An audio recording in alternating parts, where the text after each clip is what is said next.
do my research paper on the attendance crisis in college football.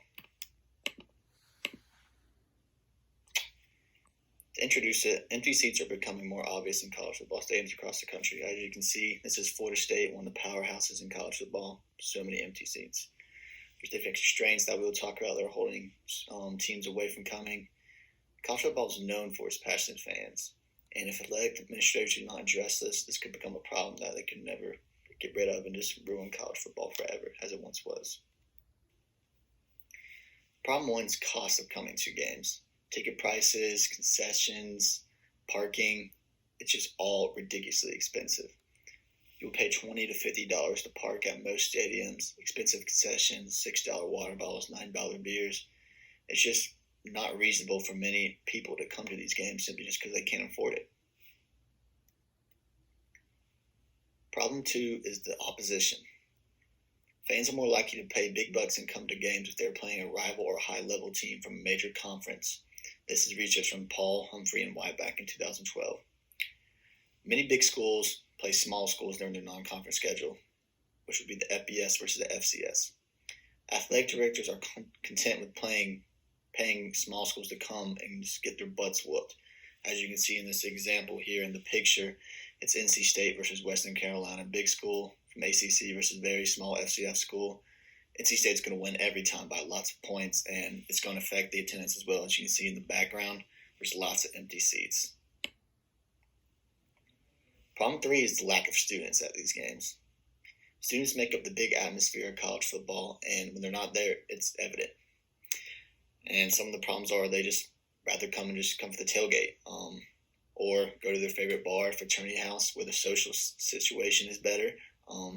Others just don't feel like football is important. They'd rather focus on their classwork, or whether it be their job or organizations, just other commitments that are holding these students from coming to these games. The last problem is noon kickoffs. Due to television deals, like you can see on ESPN, Fox, CBS, all these companies that show college football games every weekend, there got to be noon kickoffs. It's tough for fans that have to travel a long distance to get to games. Early on, the season can be terribly hot, which should turn away these fans from coming to the games, which is research done from Wilder. Sometimes fans simply choose not to come to a game because of the early kickoff, which is from Rue. I can attest to this. When I was growing up, my family, we were big South Carolina fans, and it's about 2 hours from my house to Columbia.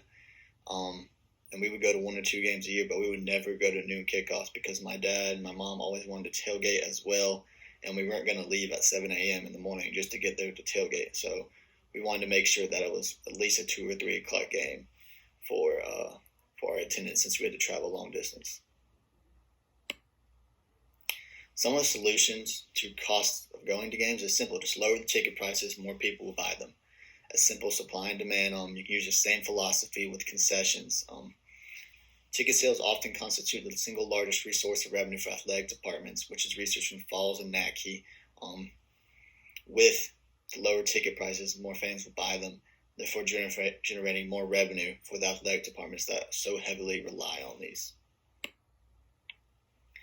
Solution to opposition is to create a non-conference challenge like they do in basketball. For example, as you can see in the picture, the Big Ten ACC Challenge is a yearly non-conference challenge for all the teams participating from the ACC. Plays a team from the Big Ten.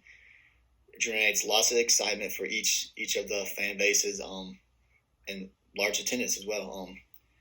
So I believe this is feasible for football because it works in another large revenue sport, which is obviously basketball. So I think conference commissioners would be wise to implement this in the future. Solutions to student attendance is the lower prices of beer.